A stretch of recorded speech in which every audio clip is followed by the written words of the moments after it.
In this section of the SolidPLANT 2014 demo, I will be showing you how to create a material takeoff list of a structural item that has been created already. In the graphic screen, you can see that we have some structure displayed. I'll come over to the feature tree, right click, and I will open this particular structural section in its own window. In the window, you can now see the structural item. It is not a very complex piece. It's one that we've created in a previous demo.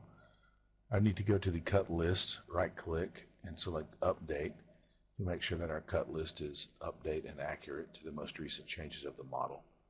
We then go to our assign member tag function on the structure toolbar.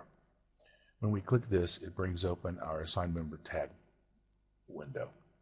This shows us information about materials, surface area, overall length, the units of measurement, and other such information for this particular structural item, along with listing all of the individual components in the part.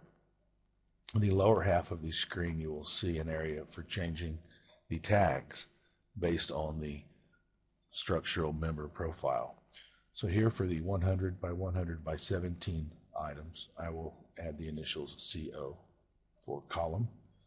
I'll then enter BE and ME in the next two text fields.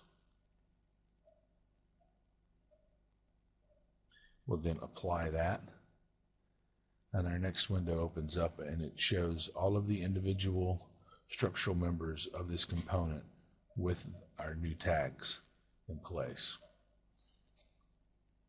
This also includes more specific information about each individual component, and in the bottom section we have information about total length based on size. We can then export this to Excel.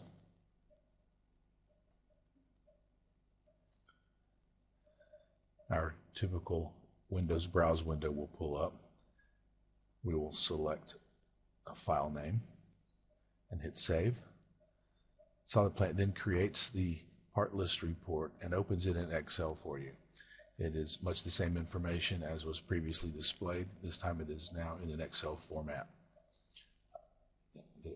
We will close out our Excel file. We will close out our part file. And as you can see, we're back in our main project assembly.